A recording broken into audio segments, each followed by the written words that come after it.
ఇన్ని స్పెషలైజేషన్స్ ఉండగా ప్రత్యేకంగా అనస్థీషియా తీసుకోవాలని ఎందుకు అనిపించింది? క్రిటికల్ కేర్ ఎందుకు చాలామంది చూజ్ చేసుకోరు అని అంటే it is 24/7. I know this is a pretty hectic but it gives a. ఒక షుగర్ పేషెంట్ ఓపీకి వస్తాడు జనరల్ ఫిజిషియన్ దగ్గరికి, 100, 200, 300 నెంబర్ ఉంటుంది. ఒక టాబ్లెట్ ఇస్తాడు, తగ్గినా పెరిగినా సరే 2 రోజులు లీవ్లో ఉన్నాడు సారు, వచ్చినాక చూయించుకోవచ్చు అనేది ఈజీగా ఉంటుంది. కాకపోతే ఒక క్రిటికల్ కేర్ పేషెంట్ అడ్మిట్ అయితే అనస్థీషియా అనగానే ఒక మత్తు మాత్రమే అని అనుకుంటారు. The highest paid doctor in USA is anaesthesiologist. ఏదో మత్తిచ్చి పడుకోబెట్టగానే అనుకుంటారు, కానీ ఎందుకు అని అంటే చేతిలో ఒక బెలూన్ లాగా ఉంటుంది, మీరు సినిమాలో చూసి. That is nothing but the patient heart and lungs. అది ఆపేస్తే I was with my uncle. He was doing some work at home. He had a angina, chest pain వచ్చింది. When I was in MBBS second year, ఆయనకు oxygen పెట్టి ఆ emergency treatment, critical care treatment, basic services ఇచ్చి ఉంటే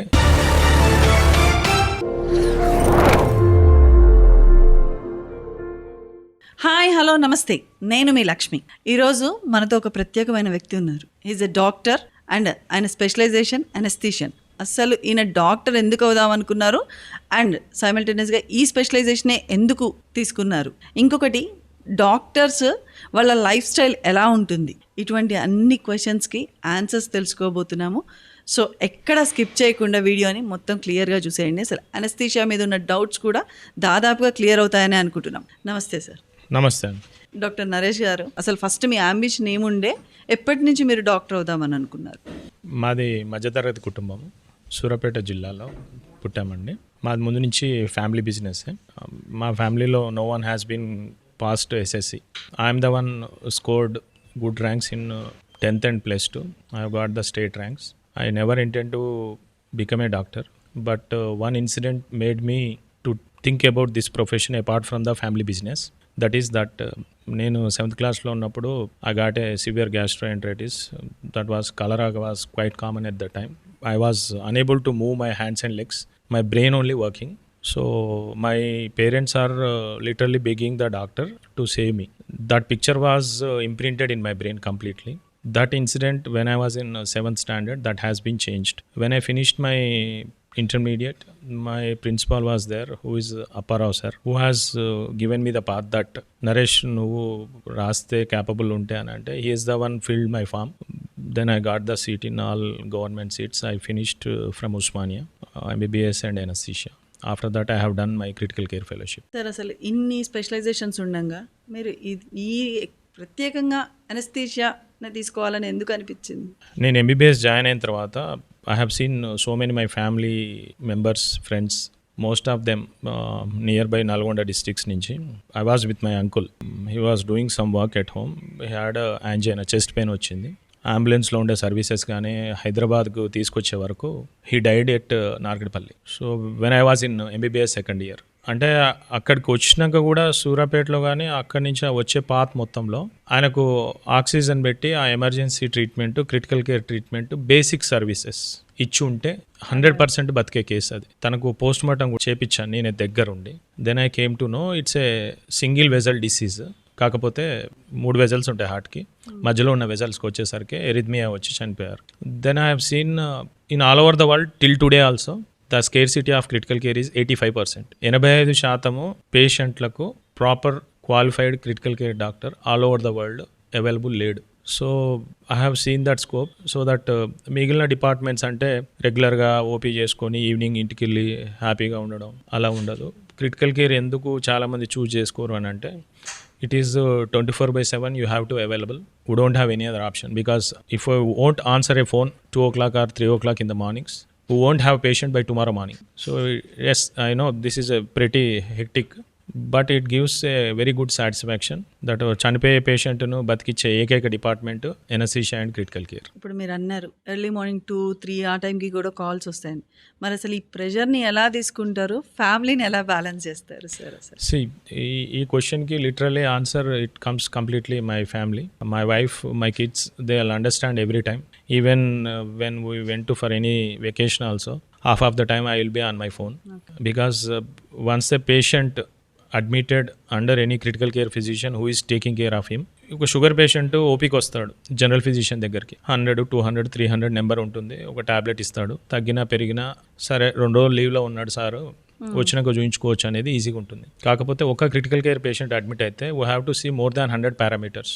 so if any new doctor comes and look after that case, it will take more than a couple of hours to understand that patient, especially ventilator మీద dialysis మీద ఉన్న వాళ్ళకు. So it completely the support is from complete my family only. Nice sir. మీరు MBBS చదువుతున్న రోజుల్లో మీకు బాగా గుర్తుండిపోయే ఒక సంఘటన ఏదైనా మాతో? Yeah sure. రత్నమ్మ అని 62 ఇయర్స్, సమ్మర్ హాలిడేస్లో మా అమ్మమ్మ వాళ్ళ ఇంటికి వెళ్ళేది. షీ యూస్ టు ఆపోజిట్ ఇంట్లోనే ఉండేదంట, నేను గుర్తుపట్టలేదు. వాళ్ళ అటెండర్స్ అంతా కూర్చొని ఏడుస్తున్నారు అక్కడ. ఏమైంది అని అంటే ఇట్లా బ్రెస్ట్ క్యాన్సర్ ఉంది, బ్లడ్ కావాలి, మాకెవరు తెలియదు, బ్లడ్ ఉంటేనే ఆపరేషన్ చేస్తా అంటారు, వెళ్ళిపోతున్నాం సార్ అని అంటే ఏ గ్రూప్ అని నేను ఎంక్వైరీ చేసిన, కన్సర్న్ డిపార్ట్మెంట్ తోటి మాట్లాడి, అంటే నాకు తెలియదు అది అంత గుర్తుండే సంఘటన అవుతుందా కాదా అని. నేను క్యాజువల్గా ఎవరు లేరు అని అంటే నేను బ్లడ్ డొనేషన్ చేయించి నేనే ఇచ్చాను బ్లడ్ ఇచ్చి ఆపరేషన్ థియేటర్ తీసుకెళ్ళి సర్జరీ చేయించాను. She survived. 10 ఏళ్ల తర్వాత అమ్మమ్మ వాళ్ళ ఇంటికి వెళ్ళినప్పుడు తన ఇంటి ముందు కూర్చుంది. She was holding and literally crying. ఒక 1 అవర్ వరకు వదిలిపెట్టలేదు. అని అంటే చనిపోతారని చెప్పి అందరూ వదిలేసి వెళ్ళిపోతే మీరు రక్తం ఇచ్చి కాపాడారు సార్, ఇది మీరు పెట్టిన భిక్ష అని అంటే that got very emotional for me. Sir ఇప్పుడు మీరు అన్నారు కదా, అంటే కార్డియాలజీ డాక్టర్ కానివ్వండి, ఇంకే స్పెషలైజేషన్ డాక్టర్ అయినా పేషెంట్స్తో కొంచెం ఇంటరాక్షన్ ఎక్కువ ఉంటుంది. మరి మీకు అసలు ఆ ఇంటరాక్షన్ చాలా తక్కువ, మైనస్ అనే చెప్పాలి అంటే అసలు వాస్తవానికి. కానీ మరి మీరు చేసే వృత్తిలో ఒక సాటిస్ఫాక్షన్ ఉంటుందా sir?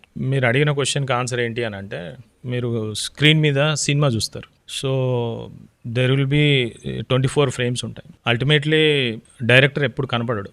Hour frame belongs to that department because we run emergency, we run pre-op, we run intra-op, we run post-op, we run ICU. Any sort of things, 85% of any hospital work will be done by anesthesia and critical care team. So దాంట్లో ఉన్న satisfaction అని అంటే personal recognition అనేది separate entity. కాకపోతే ఇప్పుడు ఇంతకుముందు డైరెక్టర్ల పేర్లు సినిమా హిట్ అయితే హీరో పేరు చెప్పేది. Now the area has been changed. అంటే పబ్లిక్ హ్యాస్ దట్ అవేర్నెస్. అంటే ఏ డాక్టర్ దగ్గరికి వెళ్తారు ఏంటి అని అంటే, ఇప్పుడు మా హాస్పిటల్ ఉంది, ఇప్పుడు I'm running my own hospital being a critical care physician. నాకు వచ్చే ఓపీ, నాకు వచ్చే patients, they are coming now. I'm successfully running this 8th year. So recognition will come down, but more of ఏంటంటే unsung heroes of medical industry is as you said our department. Sir మీకు అసలు inspiration ఎవరు sir? మీరు ఇంత ఎదగాలి దానికి, లేదా hospital పెట్టాలి, అసలు వీటన్నిటికీ కూడా ఇన్స్పిరేషన్ ఎవరు మీకు? When my family members, my dad had some medical issues, I have went to all corporates, I have done into government institutes, I went to Delhi, I have seen so many places. The only thing what I found, it is not the place, it is not the infrastructure, it is the doctor will decide the patient outcome. Okay. So even though my father was a CKD patient at the age of 40 years, tanaku 40 years unnappudu almost 22 years, that the day one only they said that he needs dialysis ani. But I have seen so many doctors, I have taken care of him for up to 24 years without dialysis. ఎంతమంది ఇట్లా బాధపడుతున్నారు అని అంటే, ఈ సమాజానికి నా తరపున ఎంతో కొంత చేయాలన్న ఉద్దేశంతో అందరూ అంటారు, కాకపోతే నేను చేస్తాను, అదే డిఫరెన్స్. ఓకే. చాలామందికి కూడా అంటే అనస్థీషియా అనగానే ఒక మత్తు మాత్రమే అని అనుకుంటారు, కానీ అది ఎంతవరకు అని అంటారు అసలు?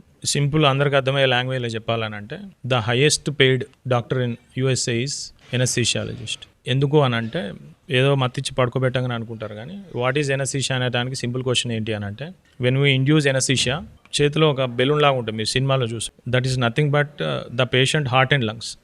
అది ఆపేస్తే పేషెంట్ చనిపోతాడు. 1 minute పక్కకు జరిగిన పేషెంట్ చనిపోతాడు. సర్జన్స్ చేసే పాత్ర ఏదైతే ఉంటుందో అది లోకలైజ్డ్ ఆ కన్సర్న్డ్ ఏరియాకి. ఫర్ ఎగ్జాంపుల్ ఒక గర్భసంచికి ఆపరేషన్ చేస్తుంటే ఆ డాక్టర్ గర్భసంచికి చేస్తుంటాడు, కానీ ఎనస్థీషియా ఇచ్చిన doctor head to to he has to take care of everything. So it should be very vigilant and you should be very cautious and you should be passionate. This is the only department you should be passionate about the things. Other departments మీరు ఇంతకుముందు చెప్పినట్టు next day morning చూడొచ్చు, మా డిపార్ట్మెంట్లో అలా ఉండదు. We have only one complication, it is death. అంటే ఇప్పుడు అనస్థీషియాలో ఏమైనా డిఫరెంట్ టైప్స్ ఉంటాయా sir? If so what's that? ఇంతకుముందు అని అంటే it was sub speciality super speciality అనేవి లేవు. But now we have so many departments because brain సర్జరీస్కి న్యూరో ఎనస్థీషియా, పీడియాట్రిక్స్కి పీడియాట్రిక్ ఎనస్థీషియా, ఆఫ్థమాలజీకి ఆఫ్థమాలజిస్ట్, ఈఎన్టీకి ENT, each and every part you have. That is a separate anesthesia departments now we have. Even we do pain management, chronic pain management, acute pain management, anesthesia తో పాటు pain management కూడా చేస్తాం. So అన్ని departments ఉన్నాయి, ఒకటి రెండు కాదు. You name from head to toe each and every. ఆర్థోకి ఆర్థో, పీడియాట్రిక్కి పీడియాట్రిక్, జీరాట్రిక్, ఆబ్స్ట్రిక్స్కి గర్భసంచికి ఎవరైతే ఫీమేల్స్ ఉంటారో వాళ్ళకు, ఇట్లా డిపార్ట్మెంట్స్ అన్నీ ఉన్నాయి మా దగ్గర ఇప్పుడు. అంటే నేను ఒక ఇన్స్టాలో రీల్ చూసాను సార్. యాక్చువల్లీ లోకల్ అనస్థీషియా ఇచ్చేసి మీకు ఇట్లా సర్జరీ చేస్తామో అది ఇదని చెప్తున్నారు. లోకల్ వద్దండి మాకు అమెరికా నుంచి కానీ అట్లా ఫారెన్దే తెప్పియండి అంటున్నారు. అంటే లోకల్ అనస్థీషియా అట్లా డిఫరెన్స్ ఏమైనా ఉంటాయా అన్నట్టుగా వాళ్ళు అదేంటనంటే అదొక మిస్కమ్యూనికేషన్ అనుకోండి. లోకల్ ఎనస్థీషియా అని అంటే ఆ పార్ట్ వరకు ఇచ్చే ఎనస్థీషియా లోకల్ ఎనస్థీషియా అని అంటారు. ఆడ యూఎస్ అమెరికా అని ఏమి ఉండదు, అంతవరకే. వేలుకు ఫ్రాక్చర్ అయింది అనుకోండి, ఇంతవరకే ఎనస్థీషియా ఇచ్చి సర్జరీ చేస్తాం. That is called local anaesthesia. Sir ఇంకొకటి చాలామందికి అపోహ ఉంది, డెలివరీ టైంలో అనస్థీషియా ఇస్తారు బ్యాక్ బోన్కి. సో అది ఇవ్వటం వల్లనే డెలివరీ అయినాక బ్యాక్ పెయిన్ వస్తుందని, లేకపోతే ఇంకేవో కాంప్లికేషన్స్ వస్తాయి ట్యూబాక్టిమ్ తర్వాత కూడా అని చెప్పేసి వీళ్ళకి కొంచెం అంటే ఈ అనస్థీషియా వల్లనే అని చెప్పేసి అంటారు. నిజమేనా అది? అది అబ్జల్యూట్లీ రాంగ్ అండి. అదేంటి అని అంటే ఎనస్థీషియాకి ఇచ్చే నీడిల్ సైజు 25 gauges 27 gauge అని ఉంటాయి. That will be hair size ఉంటుంది. ఆ నీడిల్ తోటి మనం చిన్న పోకిస్తే మేము యూజువల్గా ఇంట్రాక్యాత్ ఐవీ లైన్ పెడతాం కదా, దాంట్లో 1/10 ఉంటుంది. అది not because of that, it is post stretch of ligaments.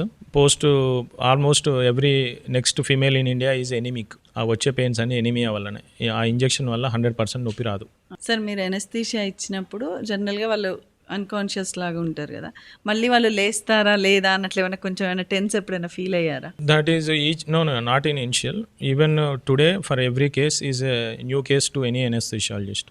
Because surgery half an అవర్లో అవుతా అనేది 6 గంటలు చేస్తే that 6 hours you have to prepare mentally. That it is not because of the anesthesia, it is because of the surgical trauma, blood loss, type of injury, place of surgery. So I have done more than 370 థొరకాటమీ, అంటే thorax open చేసి ఒక లంగ్కి anaesthesia ఇచ్చి ఇంకొక lung తీసేసే surgeries ఉంటాయి.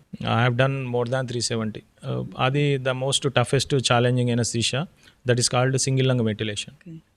అసలు మీ కెరీర్లో ఇప్పటి వరకు మర్చిపోని ఒక పేషెంట్ గురించి చెప్పాలి అంటే ఏమని చెప్తారు? అంటే ఇందాక జరిగిన ఇన్సిడెంట్ కాకుండా something in ICU. When I was working in one corporate hospital, I have joined in day 1. I got a code blue. నా జాయినింగ్ లెటర్ కూడా తీసుకోలేదు. Patient was about to discharge. Patient Maharashtra patient, maxillary cancer ఉంటే surgery చేశారు. 2 weeks అయింది. Post chemo radio అంతా అయిపోయింది. ఈ was discharging. ఆ పేషెంట్కి ఫేషియల్ ఆర్టరీ పాప్అవుట్ అంటాము. నోట్లోంచి బ్లడ్ అంతా వచ్చింది. మామూలుగా మౌత్ ఓపెనింగ్ ఉంటే లోపలికి ట్యూబ్ పెట్టి వెంటిలేటర్ పెడతాము. తనకు మౌత్ ఓపెనింగ్ లేదు, మొత్తం క్లోజ్ అయ్యింది. ఇట్లా అంటే ఫింగర్ కూడా వెళ్ళట్లేదు. లీటర్ బ్లడ్ కంటిన్యూస్గా popping out. He was unresponsive. Saturation was 40, heart rate was 170. That was in general ward. General వార్డ్కి ఐసీయూకి ఆపరేషన్ థియేటర్కి there will be lot of difference. ఎట్లా అని అంటే మీకు ఇక జనరల్ వార్డ్ అంటే లిటరల్లీ బెడ్ ఉంటుంది, పక్కన బేసిక్స్ ఉంటాయి. సో అక్కడ ఎవరు లేకుండా everyone was prepared that చనిపోతాడని. Then have taken a blade. ఇక్కడ నిక్కిచ్చి ట్రకాస్టమీ అంటారు. I open it. మా సక్షన్ కెథటర్ ఉంటుంది ఒకటి, అంటే అక్కడ ఉన్న వాటితోటి ఓపెన్ చేసి సక్షన్ పెట్టి వచ్చే బ్లడ్ని అంతా తీసేసి అక్కడే ట్రకాస్టమీ చేసి ట్యూబ్ పెట్టి సిపిఆర్ చేసుకుంటూ బ్లడ్ ట్రాన్స్ఫ్యూజన్ చేసుకుంటూ పేషెంట్ క్యాథ్ ల్యాబ్ తీసుకెళ్ళి then we found out it is facial artery pop out అని. దాన్ని ఎంబలైజ్ చేయాలనేసరికి పేషెంట్ 3 సార్లు కార్డియాక్ అరెస్ట్ అయ్యాడు. రివైవ్ చేసుకుంటూ బ్లడ్ ట్రాన్స్ఫ్యూజన్ చేసుకుంటూ అల్ట్రాసౌండ్ గైడెడ్ బ్లడ్ క్లాట్స్ అన్ని తీసి బ్రాంకోస్కోపీ చేసి ఆ బ్లడ్ క్లాట్స్ అన్ని తీసి 40 ఉన్న సాచురేషన్ 90 అయింది. All this process is happening when the interventional radiologist is pushing his catheter to close this facial artery from the thigh. So patient got discharged next day. He survived. That is the most biggest challenging case. అలాంటివి చాలా ఉన్నాయి కానీ this was a place where we have done in general ward. అంటే bed side చేయటం అనేది very tough job. అది అంటే day 1 మీరు ఇట్లాంటిది రిస్క్ ఫ్యాక్టర్ అన్నట్టే కదా అది. అంటే that we have trained in Osmania in such a way that we have for every department we have hospital separately. For ophthalmology we use to go Sarojini, for paediatrics Niloufer, for cancer MNJ, chest hospital, Nayapul, జడ్జ్ఖానా, Sultan Bazar, you name in it. For each and every department we have a hospital itself. That's one of the best and first national committee of anaesthesia is happened in Osmania హాల్లోనే ఇండియాలో. That is the best place to learn anaesthesia. Sir ఇప్పుడు AI ఎక్కువ impact చూపిస్తుంది కదా, మరి doctors అంటే almost ఇప్పుడు ఒక హాస్పిటల్ కూడా ఏఐతో రన్ చేస్తున్నాం అనేసి విన్నాం రీసెంట్లీ. మరి ఏఐతోనే ఫ్యూచర్లో ఆపరేషన్స్ కూడా జరిగే అవకాశం ఉందంటారా ఆఫ్టర్ 20 years? ఎలా ఉంటుందండి? ఎస్, యాక్చువల్లీ ఏఐ అనేది మీ అందరికీ మామూలుగా వచ్చేది. యాక్చువల్గా ఇప్పుడు వస్తుంది ఏంటంటే nano technology. Will have a nanites 10 to the power of -9 mm centimeter చిన్న very small particles which will go and they have programmed cancer ఉంటే క్యాన్సర్, బ్లాక్ ఉంటే block, that will go and eat. That was happening in the Australia now. That will take around 30 to 40 years. And second thing, AI is a augmentation. మనకు ఒక చేతికి ఇంకో చేతి లాగానే, కానీ ఏఐని డాక్టర్ని రిప్లేస్ చేయడానికి it will take more than 30 years. మీరు లీజర్గా ఉన్నప్పుడు అసలు ఏం చేస్తారు, ఎలా రిలాక్స్ అవుతారు sir? Usually we will update, as you said, we have to update with everything. I do train with all the AI programs whichever is having, and we have CMEs and workshops. I have conducted so many workshops myself. I prepare medical camps. I do my service to the society. ఒకవేళ మీరు doctor కాకపోయి ఉంటే ఏ profession ఎంచుకునేవాళ్ళు సార్? నేను DJ అయ్యేవాడిని. అంటే ఎందుకని అలా? డీజే ఎందుకు అని అంటే I have passionate about music. Okay. చిన్నప్పటి నుంచి వెన్ ఐ వాజ్ +2 MBBSలో ఉన్న, I use to mix the songs క్యాసెట్లలో, ఈ సాంగ్ ఆ సాంగ్ కలపడం, సగంలో పెట్టడం. I'm passionate for that. That's good. అసలు కంప్లీట్ డిఫరెంట్ పార్ట్. ఓకే. ఒక్క మాటలో ఎనస్థీషియా అంటే ఏమంటారు సార్? ఎనస్థీషియా అని అంటే దేవుడి తర్వాత దేవుడు అనే పదం ఏదైతే ఉంటుందో, ఎనస్థీషియా క్రిటికల్ కేర్ డిపార్ట్మెంట్కి that nearly I have treated thousands of patients. I have seen them closely. Anaesthesia అనేది పేషెంట్ని, అతని గుండె స్పందనని, ఉచ్ఛ్వాస నిశ్వాసాలని పదిలంగా కాపాడి, ఆ శస్త్రచికిత్స అయ్యి బయటికి వెళ్ళే వరకు ఆ ప్రాణాలని కాపాడేది anaesthesia. That has to be, as I said before, passionate. చెయ్యాలి, ఇది నాకు ఇంట్రెస్ట్ అని ఉన్న వాళ్ళే ఎనస్థీషియా తీసుకుంటారు. That is the most challenging. I like challenges, that's why I have taken that. That's great answer. Nice talking you sir. Thank you. ఇదండి సంగతి anaesthesia గురించి. అంటే చాలామంది ఏవేవో స్పెషలైజేషన్స్ తీసుకుంటూ ఉంటారు, కానీ అనస్థీషియా తీసుకోవాలి అంటే మాత్రం ఈ స్పెషలైజేషన్ చెప్పారు కదా సార్, ఛాలెంజింగ్ నేచర్ ఉండాలి, మోర్ ఓవర్ పేషెన్స్ ఉండాలి. అది. Thank you so much.